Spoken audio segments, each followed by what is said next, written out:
Have we ever eaten goat's meat? Yes, we did do. We have, yeah. and it actually tastes really good. It tastes more identical to beef than anything else. The boar breed is a really good goat.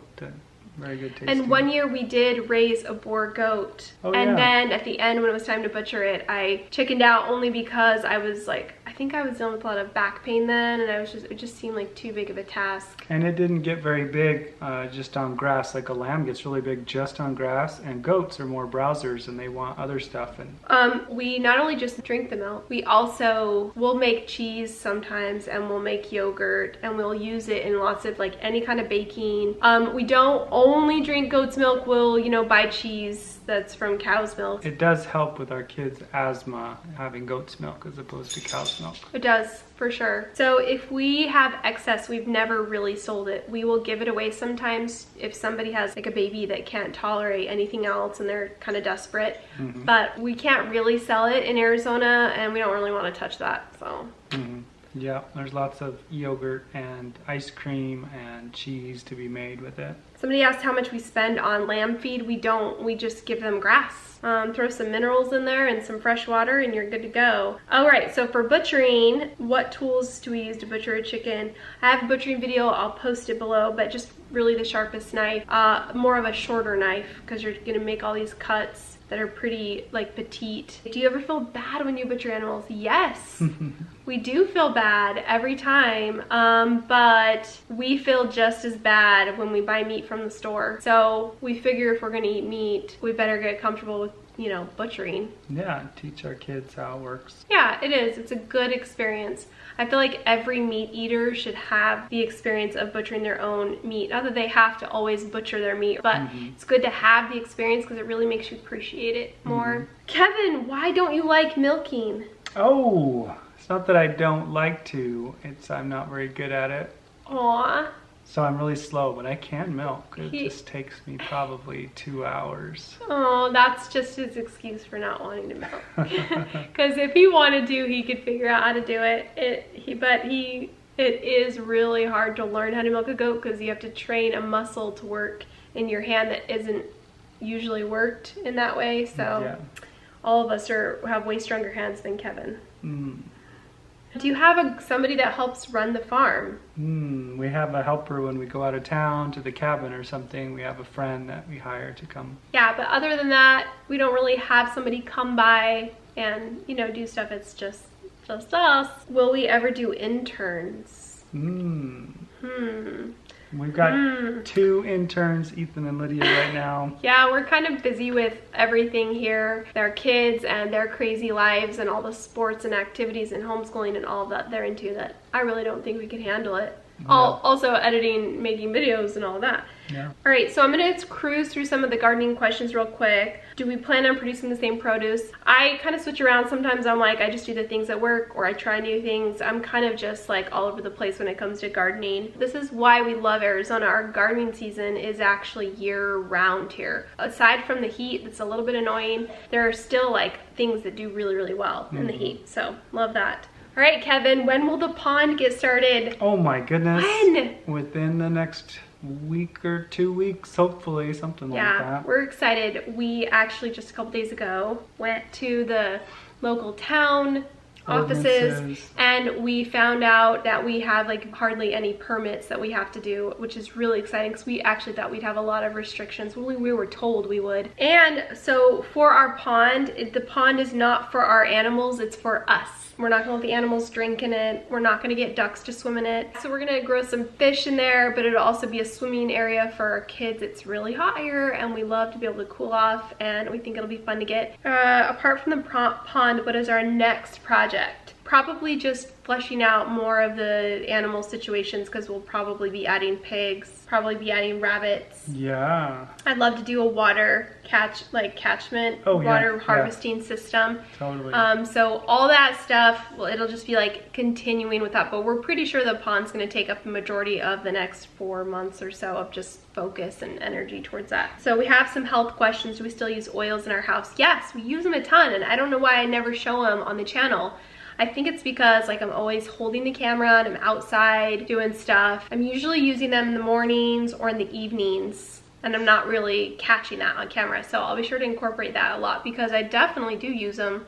And yeah, just little things like that, and a bunch of animal wounds, and yeah, we should show how we use the animal. All the little things like that. So I'll be better at including it. What does it take to live like you guys do? Well, first, step one. You crazy?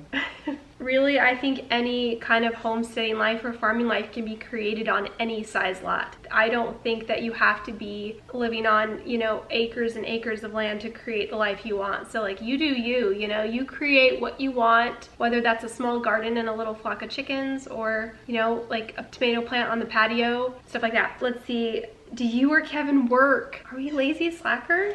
This is how we work. We actually have a video on what we do, like the process of how we got to be able to work from home and be debt free and all of that. Basically started out with me starting a blog, and then me starting to sell essential oils on the blog, and then me starting to get affiliates to use on the website. And yeah, it was like growing the website and then saving our money and paying off our house. And once that was all done, then it was basically bringing Kevin home so that he could help out with all the other stuff. And so now this is what we do. And in fact, one of the reasons I'm going to circle back to YouTube is we love the idea of diversifying your income. And so even though we make money from doTERRA with essential oils, and even though we make money from the blog, we think it's really wise to diversify and like still build a community of like-minded people. So we found YouTube to be a really good place for us to be. And it also is really enjoyable. I think it really satisfies my creativeness. Yeah. I love it. I love it more than I thought that I would. Yeah, so it's definitely to grow an income. It's also to meet people and create a community of like-minded people. Having that security to us is everything. We work all day and we do little things all day long, you know, and all the different things we do, but at the end of the day, we know like really none of it is gonna make or break us, you know, and we're just like, we're very like grateful for what we have. We're just like, we don't want a lot, we just want our little life.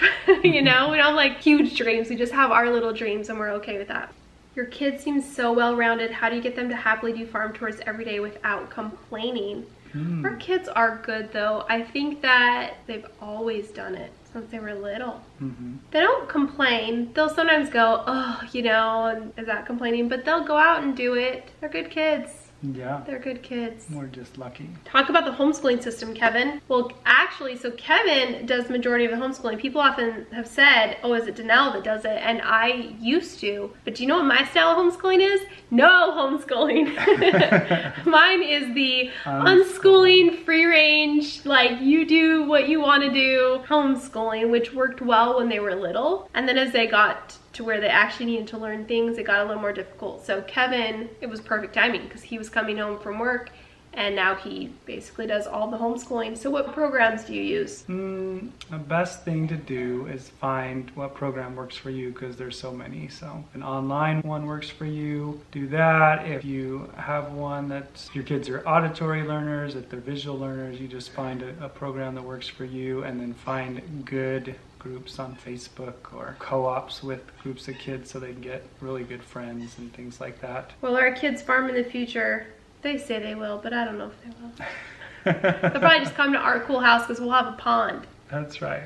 Yes. We'll probably be watching their kids and teaching their kids how to milk goats.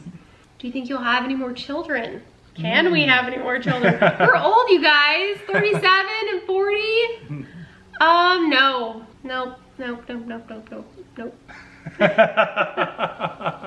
We actually love kids. I think we're really good with kids. We love watching all of our nieces and nephews. We love that young, cute little age of like 2 and 3. I mean, we could watch them all day. But honestly, it comes down to like, pregnancy's really hard on me. And for a while, when the kids were 8 and 10 or something, we looked into adoption and we went through fostering, and nothing ever felt right except for one instance, and then that baby was taken away. And then we were just kind of like, well, I don't think this is right for us. I don't think that, you know, we want another child. So it's fine. It worked out great, and we have 2 kids and we're happy with it. Yep. Love them.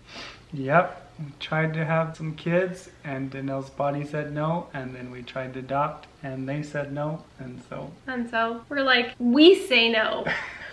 Last bit, personal advice that people ask: best animals to keep in a mobile coop. I mean, I've seen people do it with rabbits and quail and chickens, of course. Yeah, we have the chicken tractor that works well. So it just depends on what you want. Eggs, tiny eggs, or meat.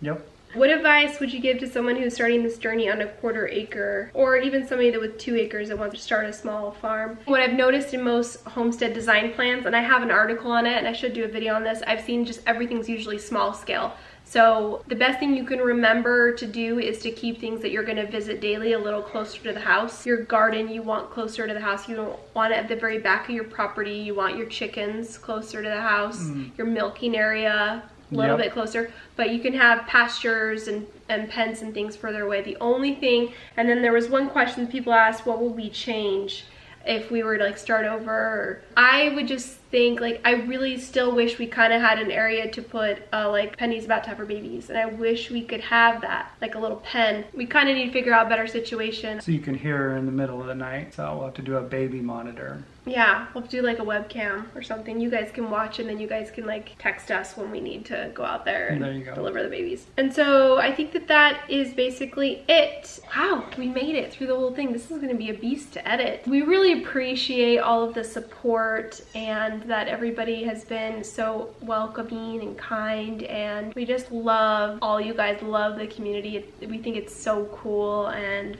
fun. We hope that you feel inspired by our videos, maybe to start something small of your own. We'll see you later. Bye. See ya.